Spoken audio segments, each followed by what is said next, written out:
पंजाब केसरी ने एक इंटरव्यू किया था और उस इंटरव्यू में जनता के सवाल हमने लिए थे और कलेक्टर जबलपुर तनवीर शर्मा से उन सवालों को पूछा था। वो इंटरव्यू एक पटकथा थी आने वाले वक्त की और उनमें बहुत सारे ऐसे काम हुए जो इम्प्लीमेंट में आ चुके हैं और उसका सकारात्मक परिणाम भी निकल के सामने आ रहा है। सबसे बड़ी बात ये थी कि मेडिकल कॉलेज में मरीजों का हालचाल पता नहीं चलता, कैसा केयर होता है, डॉक्टर देखते हैं कि नहीं देखते। इस पे सबसे बड़ा मॉडल काम हुआ है कि मध्य प्रदेश में पहली बार मैं मानूंगा कोविड काल के दौर में कि जो इलाज चल रहा है, जो देख रेख हो रही है, सीसीटीवी की निगरानी हो रही है और उसका डिस्प्ले पब्लिकली किया जा रहा है। यानी आप मरीज को देख सकते हैं उसका किस तरह से इलाज किया जा रहा है। एक नज़ीर के तौर पर ये एक काम है और एक बेहतर सकारात्मक परिणाम भी लेकर सामने आएगा क्योंकि ये लंबे समय से मांग की जा रही थी। इन तमाम मसलों पर फिर जबलपुर कलेक्टर तनवीर शर्मा के साथ हम मौजूद हैं, हम बात करते हैं। एक अलग ही आपने पटकथा रच दी जो निकल के सामने आई थी, लंबे अरसे से मांग थी कि हमें देखना है मरीजों का इलाज कैसे हो रहा है, क्या प्लान आपने देखा, किस तरह से आपको फीडबैक जनता का मिल रहा था कि आपने इस मुकाम पर मेडिकल कॉलेज को रखा जब सब लोग देख पा रहे हैं मरीजों को। देखिए, हमारी ज्वाइनिंग के बाद से ऐसी मांग आ रही थी पहले से, जो कई सारी व्यवस्थाएं थी और जिसको लेके एक कन्फ्यूज़न भी बना हुआ था कि वहाँ व्यवस्थाएं अंदर तो ठीक हो लेकिन बाहर ऐसी इमेज जा रही थी कि भाई व्यवस्थाएं अंदर नहीं है। तो ये आम जनता से भी और मीडिया के हमारे साथियों से भी आपके माध्यम से भी ये जानकारी प्राप्त हो रही थी। तो इसे हमने ध्यान दिया कि एक सीसीटीवी कैमरे लगाए जाने चाहिए अंदर। उस सीसीटीवी कैमरे का मॉनिटरिंग न केवल नीचे कंट्रोल रूम से होना चाहिए बल्कि जो लोगों को कन्फ्यूज़न है, आम जनता को, जिनके जो परिवार के लोग अंदर भर्ती हैं और उनको ये कोई कन्फ्यूज़न है कि उनको यदि ठीक से केयर नहीं हो रहा है या उनकी देखभाल नहीं हो रही है, डॉक्टर नहीं आ रहे हैं, ये सब चीज़ें पब्लिक डोमेन में जानी चाहिए। और उसी के परिप्रेक्ष्य में हमने सीसीटीवी कैमरे लगाए। लगभग 30 सीसीटीवी कैमरे अलग अलग फ्लोर में अलग अलग लोकेशन पे लगे हैं जिससे जनता वहाँ के अपने मरीजों को देख भी सकती है और वो ये भी देख सकती है कि कौन डॉक्टर जा रहे हैं, कौन कंपाउंडर जा रहे हैं, कौन वार्ड बॉय जा रहे हैं, कौन इलाज के लिए जा रहे हैं, कैसे सुविधाएं दी जा रही हैं। इससे 2-3 चीज़ें आएंगी। एक तो जो अंदर व्यवस्थाएं हैं और जो केयर की जा रही है वो पब्लिक डोमेन में जाएगी जिससे विश्वास भी बढ़ेगा और दूसरा पारदर्शिता भी आएगी कि जो बोल रहे हैं वो सामने है। तो इससे जनता को भी राहत मिलेगी, व्यक्ति को भी राहत मिलेगी कि वो अपने परिवार वालों को देख सकता है या महसूस कर सकता है कि हाँ उनके साथ अच्छी केयर हो रहा है और उनका अच्छी देखभाल की जा रही है, जो बेस्ट पॉसिबल है वो किया जा रहा है। इस तथ्य को ध्यान में रखते हुए हमने आज इसको डिस्प्ले करवाया। एक और भी आपने किया कि अब जो बातचीत होगी मरीज और मरीज के परिजनों के बीच वीडियो के माध्यम से वो कर सकते हैं, उसके लिए आपने अतिरिक्त व्यवस्था की और ख़ासकर आपने उसको ये ध्यान दिया है कि जो आईसीयू में भर्ती हैं, जो बात नहीं कर पाते उनसे बातचीत हो, वो बहुत महत्वपूर्ण आपने कदम उठाया है। इसकी क्या रूपरेखा तय की है, किस स्तर पर भी पहुँचा और कब तक ये चालू हो पाएगा? देखिए, ये चीज़ भी महसूस की गई थी कि अंदर जो मेडिकल कॉलेज के जो वार्ड हैं सुपर स्पेशलिटी के, उसमें अलग अलग स्तर के मरीज जाते हैं। कुछ मरीज ऐसे हैं जिनके पास अपना खुद का मोबाइल है, एंड्रॉयड मोबाइल है या दूसरे टाइप के मोबाइल है और वो अपने व्हाट्सएप के माध्यम से या फ़ोन के माध्यम से अपने परिजनों से बात कर लेते हैं। परिजन भी संतुष्ट हो जाते हैं, व्यक्ति भी संतुष्ट हो जाता है। लेकिन जो आईसीयू में है या कुछ जो ज़्यादा बुजुर्ग हैं जिनके पास में अपने खुद के मोबाइल नहीं है, उन व्यक्तियों के हालचाल उनके परिजन नहीं समझ पाते या देख नहीं पाते हैं या बातचीत नहीं कर पाते। इसी चीज़ को ध्यान में रखते हुए कि नहीं, वो लोग भी अपने परिवार वालों से बातचीत कर पाएँ और उनको प्रत्यक्ष तो देख नहीं सकते क्योंकि कोरोना के प्रोटोकॉल में वो 1-to-1 नहीं जा सकते, लेकिन सोशल मीडिया का और जो इलेक्ट्रॉनिक साधन है हमारे पास में वीसी वीडियो कॉन्फ्रेंसिंग के माध्यम से हम उनसे बात कराने की व्यवस्था स्थापित कर रहे हैं। अंतिम चरण में पहुंच गई है, आज उसकी टेस्टिंग भी हुई है।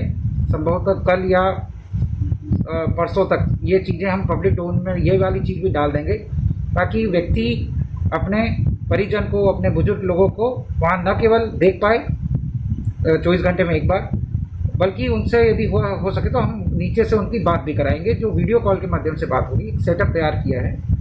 इसका एक फ़ायदा ये भी रहेगा कि मनोवैज्ञानिक रूप से संबल भी मिलेगा। परिवार का व्यक्ति आता है, बात करता है वीडियो के माध्यम से ही सही, तो मरीज को भी संबल मिलता है और उनके परिवार वालों को भी फर्स्ट हैंड जानकारी मिलती है कि नहीं, उनका केयर जो है बेहतर तरीके से किया जा रहा है। अपने आप में शायद ये पहला जगह होगा जहाँ पर इस प्रकार की चीज़ें हम स्थापित करने जा रहे हैं। इसके लिए एक सिस्टम बनाएंगे हम, उसमें जो मरीजों को जानकारी, जो मरीज के परिजन हैं वो पहले से हमें अवगत करा दें, क्योंकि हमें वहाँ सेटअप तैयार करना पड़ेगा उनसे बात कराने के लिए।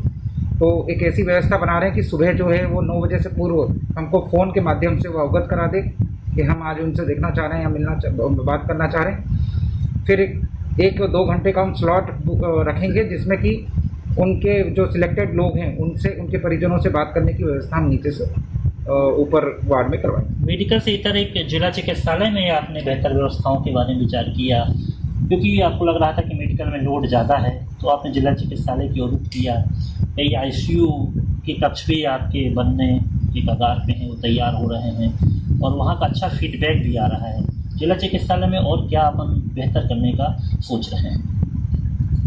देखिए, बेड की उपलब्धता के लिए लगातार मांग आ रही थी और ये महसूस भी किया जा रहा था, क्योंकि बेड की जो संख्या थी वो पहले कम था, लेकिन हमने फिर आने के बाद में लगातार तेज़ी से उस पर विस्तार भी किया। आपको अवगत ही होगा कि मेडिकल कॉलेज में भी 64 आईसीयू बेड थे, उसको बढ़ाकर 124 किया गया था और ओवरऑल बेड जो हैं वो लगभग 200-250 थे, आज बढ़ाकर वो 500 तक पहुंच गए हैं। लेकिन केवल मेडिकल कॉलेज में ही विस्तार जरूरी नहीं था। जो हमारा डिस्ट्रिक्ट हॉस्पिटल है वहाँ पर केवल 30 बेड थे आईसीयू के, ऑक्सीजन के, आईसीयू नहीं था। तो उसको हमने अभी प्रथम चरण में विस्तारित करके 65 बेड किए हैं, जो अभी संचालित हो रहे हैं। अब अगले 6 से 7 दिनों में हम इस 65 बेड को 150 बेड में कन्वर्ट कर देंगे। 150 ऑक्सीजन बेड की अवेलेबिलिटी रहेगी और साथ साथ में आईसीयू नहीं था, 15 बेड का आईसीयू भी जो है इसी सप्ताह 7 दिन के अंदर अंदर स्थापित हो जाएगा, चलने लगेगा, फंक्शनल हो जाएगा।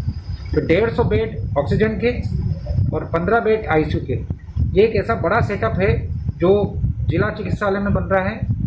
मुफ्त में इलाज वाला व्यवस्था है, जिससे न केवल यहाँ पर कोरोना के मरीजों को इलाज मिल पाएगा, अपितु जो मेडिकल कॉलेज का जो भार है उसमें भी कमी आएगी। भविष्य की संभावना को देखते हुए आपने कुछ विश्वविद्यालय भी अधिकृत कर लिए हैं और वहाँ पर भी व्यवस्थाएं की जा रही हैं, उनकी क्या रूपरेखा है? देखिए, हर स्तर के जो बेड्स हैं उनको हम लोग रिजर्व करते जा रहे हैं। 3 स्तर के हैं, जैसे कुछ लोग होम आइसोलेशन में रहते हैं, जो एसिम्टोमेटिक या माइल्ड सिम्टोमेटिक है उनको कोविड केयर सेंटर में रखते हैं।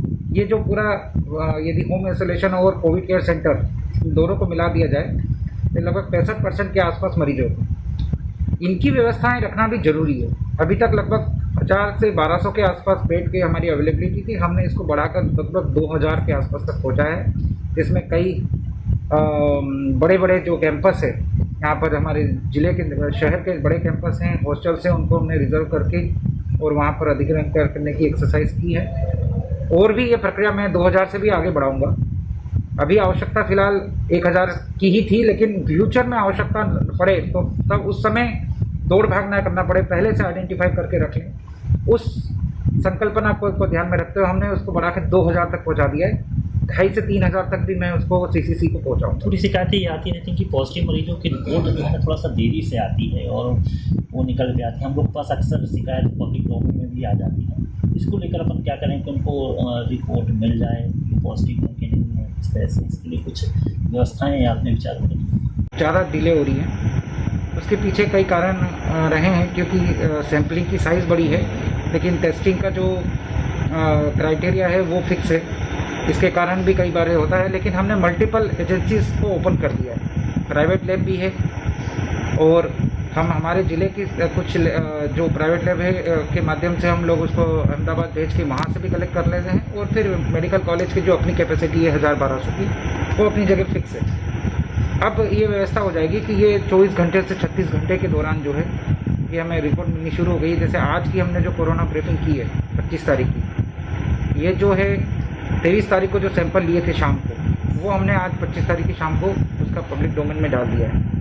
लगभग 36 घंटे में भी जानकारी मिल जाती है, कुछ कंपाइल करने में वो लगता है। तो ये जानकारियाँ अब रेगुलर बेसिस पे मिलती है। जिस गति से अपन लोग यहाँ बढ़ रहे हैं, संख्याएँ बढ़ रही हैं, आपको लगता है कि अपन पूरे कंट्रोल कर लेंगे सैंपलिंग करके लोग ज़्यादा से ज़्यादा अपने कवरअप में आ जाएंगे, जल्दी रेशियो जो है थोड़ा सा बढ़ जाएगा, कब तक अब इनको कवरअप कर लेंगे जिस तरह सैंपलिंग बढ़ी है। क्या संभावनाएं आपको विकराल लगती हैं क्या जबलपुर की वर्तमान दौर में, क्योंकि अन्य भी आपने अभियान शुरू किए हैं इस रोग के लिए, खासकर लोगों को समझाने के लिए? देखिए, जबलपुर एक बड़ा शहर है और यदि हम मध्य प्रदेश के 4-5 बड़े शहरों से कंपैरिजन करें तो जैसे इंदौर है तो वहाँ लगभग 450 पौने 500 पर डे जो है पॉजिटिव आ रहे हैं। भोपाल में भी लगभग 300 का आंकड़ा टच कर रहा है, ग्वालियर में भी इसी प्रकार के फिगर्स। हमारे यहाँ पर जो पिछले 10-12 दिनों में जो फिगर्स आए हैं वो 200 से 250 के बीच में मूव कर रहे हैं, लेकिन हमने जो सैंपल बढ़ा दिए हैं वो पिछले महीने की तुलना में 2 गुना कर दिए हैं। आपको मैं फैक्ट देना चाहूँगा कि कोरोना जब शुरू हुआ था मार्च के महीने में, तब से लेके तो 15 अगस्त तक के यदि हम सैंपल की काउंटिंग करें तो ये 51,000 सैंपल है, 50,000 के आसपास सैंपल हुए हैं 5 महीने में। यदि इसका मतलब देखा प्रति महीना 10,000 सैंपल, लेकिन हम अभी उसके बाद से लेके अभी 1 महीने के हम सैंपल की यदि काउंटिंग करें तो 50,000 है। इसका मतलब है पिछले 1 महीने में 50,000 सैंपलिंग की है। तो जो सैंपल 5 महीने में किए हैं उतना अकेले इसी महीने में सैंपल किया है। बट ऑब्वियस है कि सैंपल की साइज़ बढ़ेगी तो लोग जल्दी आइडेंटिफाई होंगे और संभावना है कि ज़्यादा आइडेंटिफाई भी होंगे कंपेरेटिवली पहले की तुलना में। तो ये पैनिक सिचुएशन का इंडिकेशन नहीं है। मतलब यदि हम गंभीरता से सोचें कि हम यदि सैंपल कम करें और सैंपल कम करके जो व्यक्ति एक्चुअल में पॉजिटिव है वो समाज में घूमता रहे तो वो 50 लोगों को पॉजिटिव कर सकता है। लेकिन यदि हम सैंपल की साइज़ बढ़ा दें और उन व्यक्तियों को जल्दी आइडेंटिफाई कर लें तो शुरुआती चरण में तो लगेगा कि फिगर बढ़ रहा है, लेकिन हम ये लॉन्ग टर्म में देखें कि वो 50 लोगों को जो पॉजिटिव कर सकता था उसको हमने आइसोलेट जल्दी कर दिया, तो वो 50 लोग जो है वो नए संक्रमित होने से बच गए।